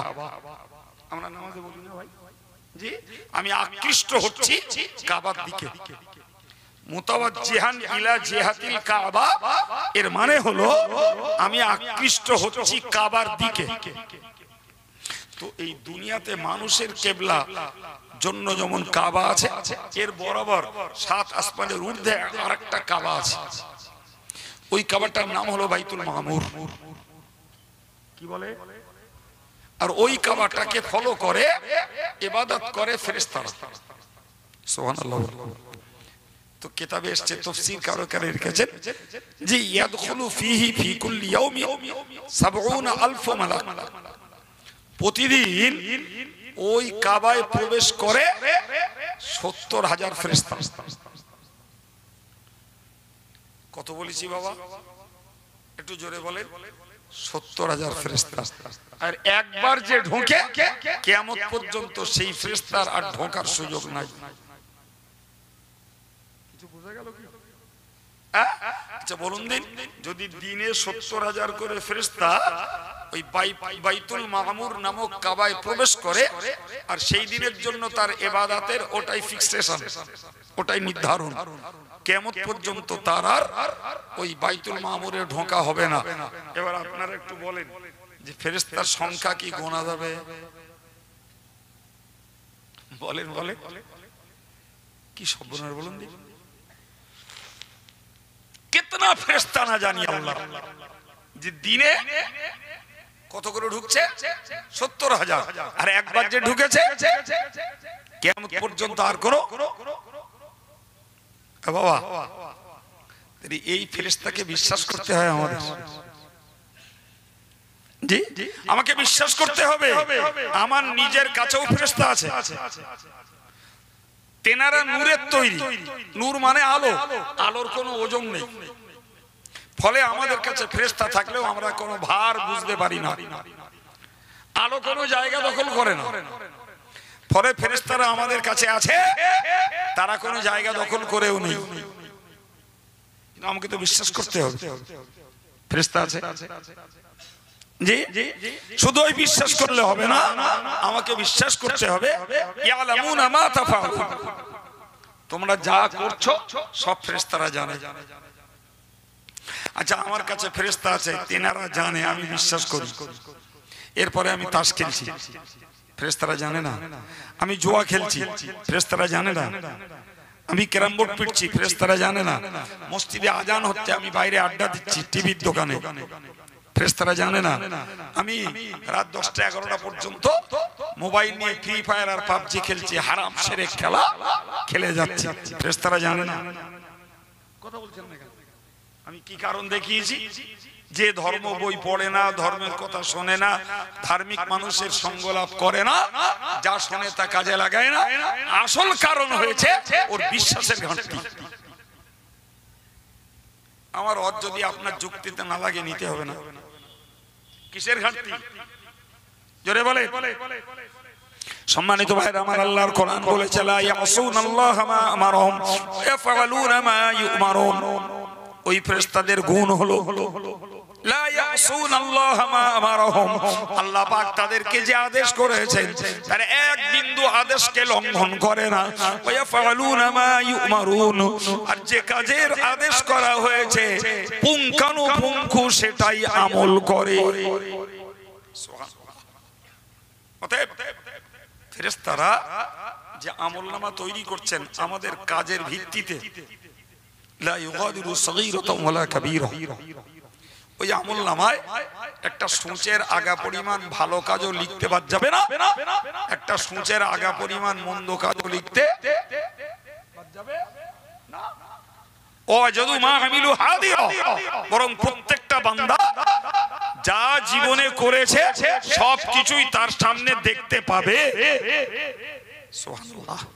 বাবা, হে ছেলে, এই বিশ্বাসটা যদি আমার মধ্যে থাকে, ওই বিশ্বাস যদি আমার মধ্যে থাকে, তাহলে ফেরেশতার চোখে ধুলো দিয়ে কিছু করতে পারছি এর মনে জাগবে?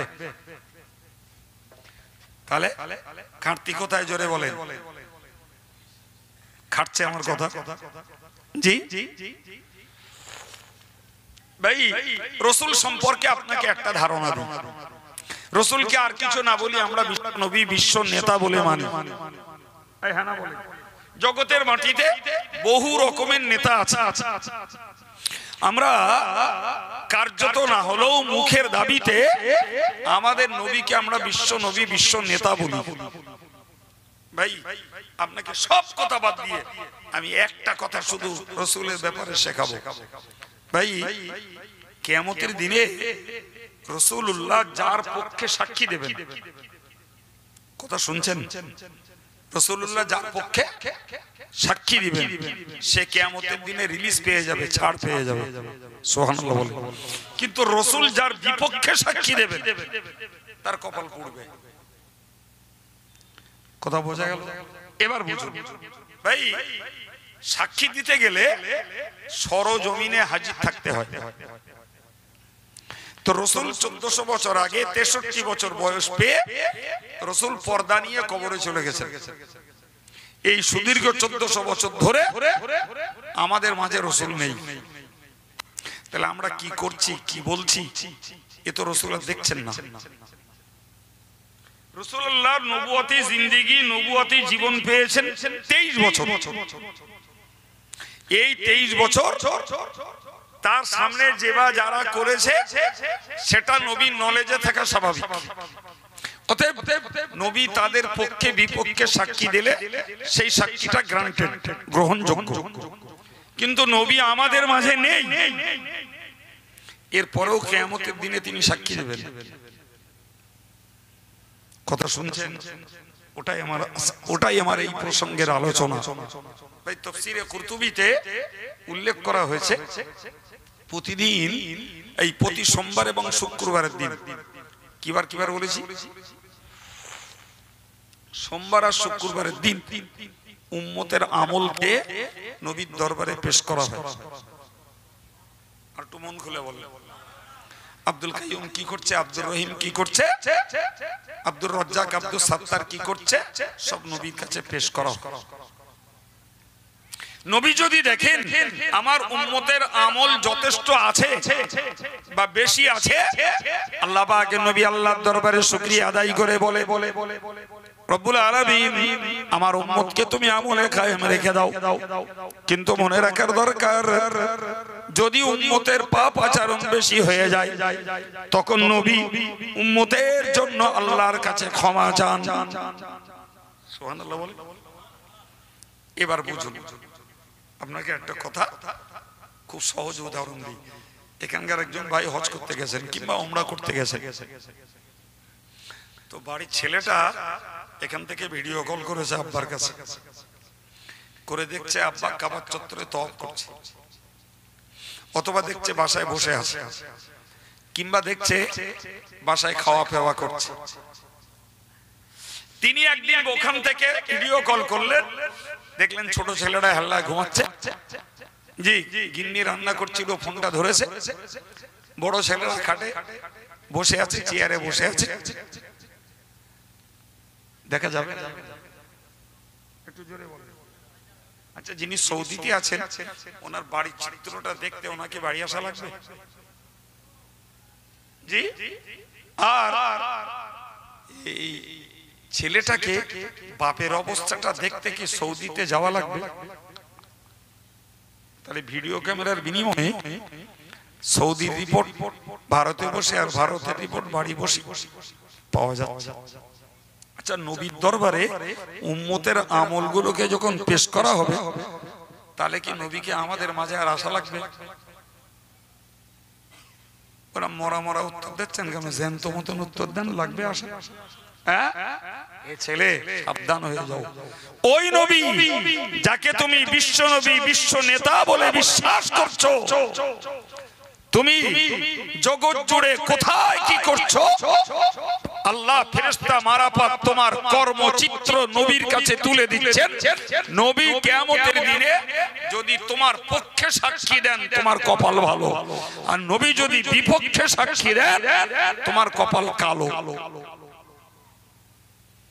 এবার বলেন, ফেরেশতাকেও লুকাতে পারলাম না, জি, আর নবীর কাছেও যখন আমার আমল পেশ করা হচ্ছে তাহলে নবীর কাছেও, নবী আমাদের মাঝে নেই ভেবে নবীর কাছেও সাধু সাজা যাবে।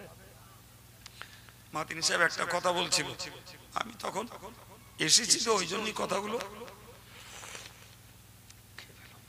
মনে পড়ছে।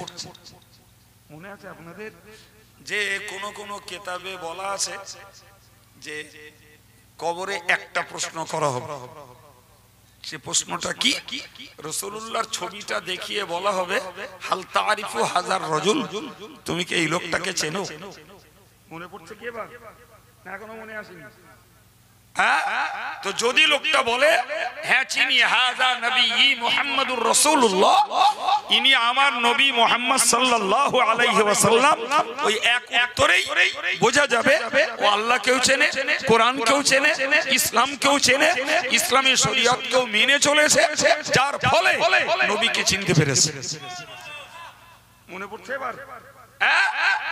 এখন আপনি বলুন, আমি আপনাকে জিজ্ঞাসা করছি, ভাই নবী বিরোধী পথে চলে, নবী বিরোধী কার্যকলাপ করে, জি, ওই নবীর সাক্ষী পক্ষে পাওয়া যাবে তো বাপ? আবারও আমার একই কথা, জি, এই বিশ্বাসের ঘাটতিতেই আজকে ইসলাম ধর্ম জীবন গড়ার সব থেকে বড় বাধা হয়ে দাঁড়িয়েছে। মুখে সব বলি আল্লাহ বিশ্বাস করি, নবী বিশ্বাস করি, জি ভাই আমরা কোরআন বিশ্বাস করি। আমি একদম আমার এই আলোচনাটার গোড়ায় বলেছিলাম যে কোরআন আল্লাহর পক্ষ থেকে নাজিল হয়েছে, এতে যেমন সন্দেহ নেই, কোরআনের এ টু জেড যা কিছু বলা আছে তাতেও কোনো বলেন বলে সন্দেহ নেই। আচ্ছা, ওই বিশ্বাসটা যদি ঠিক থাকে তাহলে কোরআন এই যত জাহান্নামের কাজের কথা বলেছেন, যত জাহান্নামমূলক অপরাধের কথা বলেছেন, আচ্ছা ওই বিশ্বাসটা যদি কারো থাকে তাহলে সে কোরআন বিশ্বাস করেছে বলে প্রমাণ হবে। এদিকে বলছি কোরআন বিশ্বাস করি, আর ওদিকে আমার গোটা চরিত্রে কোরআন বিরোধী কাজ ভরা, তাহলে আমার বিশ্বাস আর কাজের মিল আছে বাবা? জি, সেই ঘুরিয়ে আবার স্বীকার করতে হবে যে আমার বিশ্বাসে ঘাটতি আছে। জি ভাই, আমি পরকাল বিশ্বাস করি বলছি। আমি আব্দুল কাইয়ুম যদি একটা অন্যায় করি বাপ, আর তার জন্য দেইপুরের লোকেদের কাছে যদি অপমানিত হই, তো মনে হবে এর থেকে আমার মরণ ভালো ছিল। মনে হবে না? আচ্ছা, যে অপরাধটার জন্য আমি অপমানিত হয়ে মনে করছি যে এর থেকে আমার মরণ ভালো ছিল, এটা তো সামান্য দেবীপুরের এক গ্রামের হাজারটা লোক নাই হলো, আর সেই অপরাধের জন্য কিয়ামতের মাঠে লক্ষ কয়েক লক্ষ কোটি মানুষের মাঝে আমাকে লাঞ্ছিত আর অপদস্থ হতে হবে। ওই বিশ্বাসটা যদি আমার থাকে, তাহলে যে কাজের জন্য দুনিয়ায় লাঞ্ছিত হব, ওই কাজের জন্য লক্ষ কোটি মানুষের মাঝে অপমানিত হব, তাহলে সে কাজ থেকে ফিরে আসা সম্ভব ছিল। কিন্তু আমার বিশ্বাসের কাছে কবে কিয়ামত হবে তাই চারদিক। জি ভাই, আমার ভাগ্যের ভালো আর মন্দ কোরআন বলছে কুল কুল্লুম মিন ইনদিল্লাহ, তোমার ভাগ্যের ভালোটা ভালো এবং মন্দটা দুটোই আল্লাহর পক্ষ থেকে আসে। কার পক্ষ থেকে? জোরে বলে, আল্লাহর পক্ষ থেকে।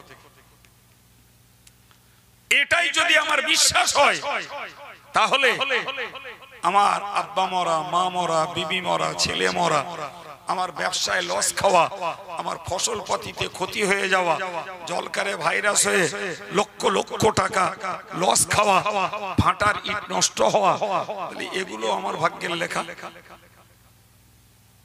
হ্যাঁ না বলে? তাহলে যখন লাভ পাই তখন কৃতিত্ব আমার, আর যেই লস খাই সেই দায়টা চাপাই আল্লাহ।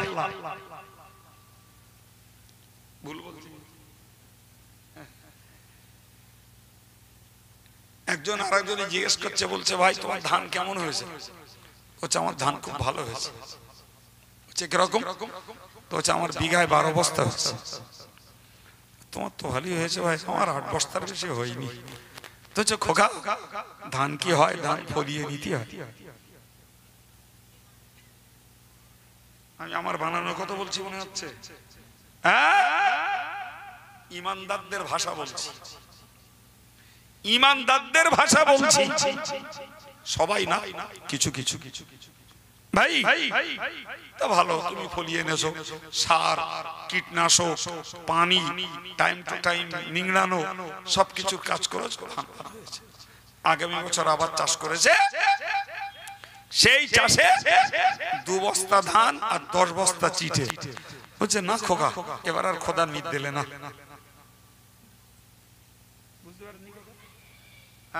তাহলে যখন ফসল ঘরে তুললে তখন কামাই তুমি ধুনেছো, আর যেই উল্টো গেল তখন দায় কার? আল্লাহর। তুমি বিশ্বাস করো তো দিরে? এই তোমার বিশ্বাস? 7-8 বছরের ছেলে অসুস্থ, জি, এই ছেলেটার নিজের দাদা নেই, চাচতো দাদা আছে। এর বাপ আর ওই দাদা চাচা ভাইপো মিলে যুক্তি করেছে কলকাতায় নিয়ে যাবে। তো গরিব মানুষ, কলকাতায় নিয়ে যেতে গেলে দুটো পয়সাও লাগে, আবার একটু সময়ের ব্যাপার। একটা দিন করেছে, ধরুন আগামী কালকে যাবে, 2-3 দিন আগে দিন করেছে। আজকে সেই ছেলেটা মারা গেছে। আচ্ছা, 7-8 বছরের ছেলে মারা গেলে তার আব্বা কাঁদবে না? কাঁদবে না? কান্নায় দোষ নাই, কান্নায় দোষ নাই, মুখের এই কথাগুলো খারাপ। জি ভাই, তো ছেলেটা কেঁদে কেঁদে, মানে বাপটা কেঁদে কেঁদে জেরবার হয়ে গেছে। চাচাটা বাড়ি ছিল না, খানিক বাদে চাচাটা বাড়ি এসছে। তো ছেলেটা খুব আবেগ বসে, হাজারো বাপের ভাই চাচা জড়িয়ে ধরে কেঁদে ফেলেছে। চাচা বলছে, খোকা এখন আর কেঁদে লাভ হবে? যদি আমার যুক্তি আগে নিতিস তাহলে তোর আর কান্তি হইতো। আচ্ছা কি বলবেন ওরে? পাকা ইমানদার বলবেন না পাকা বেঈমান বলবেন? কি ও? তার মানে ও বোঝাচ্ছে তুই আমার কথা শুনে আগে যদি কলকাতায় একটু তড়িঘড়ি নিয়ে যাতিস তাহলে তোর ছেলে আর মুততো না। ভাই এর নাম ইমান, এর নাম ইমান, এর নাম তাকদীরের বিশ্বাস। সম্মানিত ভাইরা আমার, মনে রাখুন, আমি আপনাকে বলবো আল বাসি বাদাল মাউত। আল্লাহ নবী জানিয়েছেন মরণের পরে তোদেরকে কবর থেকে আবার ওঠা লাগবে। মক্কার কাফেররা বলছিল মাইয়িলিযাম ওয়া হিয়া রামিম। কাফেররা বলতো কে আছে এই পচা গলা হাড় হাড্ডি এগুলো আবার জ্যান্ত করে তুলবে কে? আমার নবীর কাছ থেকে শুনে এ কথা বলতো মক্কার কাফেররা। কারা বলতো? বাপ আমার আল্লাহ কোরআন নাজিল করে বললেন, কুল, নবী ওদেরকে বলে দাও, ইহাল্লাযী আনশাহা আউওয়ালা মাররা, বলে এই শোন, ওই কবর থেকে ওই পচা গলা হাড় হাড্ডি আবার তুলবেন ওই আল্লাহ, যিনি বিনা মডেলে, বিনা নমুনায়, বিনা স্যাম্পলে তোদের বাপ আদমকে তৈরি করেছিলেন, তার ঔরস থেকে তোদেরকে বানিয়েছেন, ওই আল্লাহ তোকে আবার তুলবেন। ঠিক না বলে? প্রিয় ভাই আমার, এখন বলেন, আমি বিশ্বাস করি আল্লাহকে, বাবা তাই কবর থেকে আমার উঠতে হবে, এই বিশ্বাসটুকু আমার থাকতে হবে। তো হ্যাঁ, কবর থেকে আজও কেউ উঠিনি, আজও কেউ উঠিনি। ইসরাফিল সিংহায় ফুৎকার দিলে উঠবে। আচ্ছা, এই বিশ্বাস যদি কারো থাকে, তাহলে আমি এই যা করছি এখানেই শেষ না, এটা তো আমি ভালোই বুঝতে পারছি। ঠিক কিনা বলেন? আমি এই জন্যই বলেছি, এরা কোরআন পড়ে না, এরা ওয়াজ শোনে না, এরা ভালো মানুষের সঙ্গ নেয় না, যা একটু শোনে সেটাকেও আমল করে না। এর মূল কারণ হয়েছে কি বলেছে এতক্ষণ? বলেন, বিশ্বাসের জায়গায় ঘাটতি।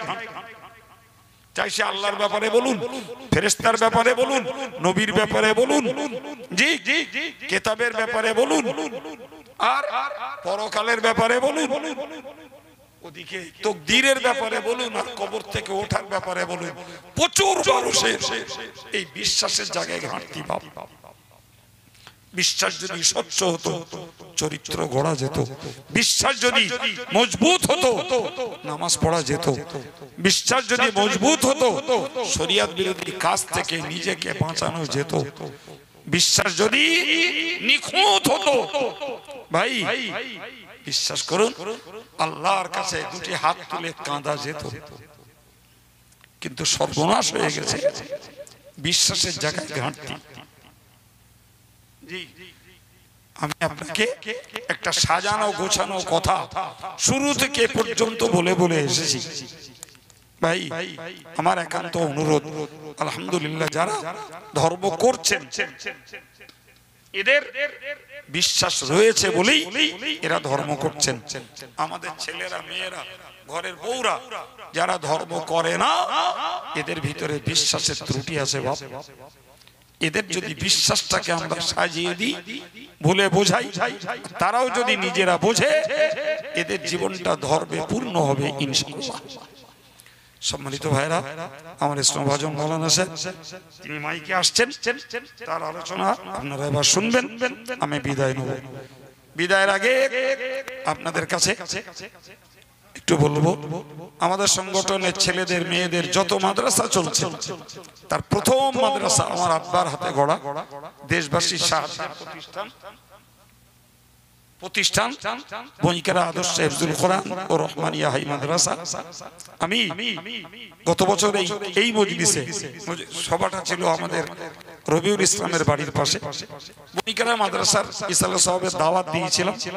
এবারে দাওয়াত আগামী সোমবার, মঙ্গলবার। তো সেই প্রতিষ্ঠানটাও এখন আমার ঘাড়ের উপরে।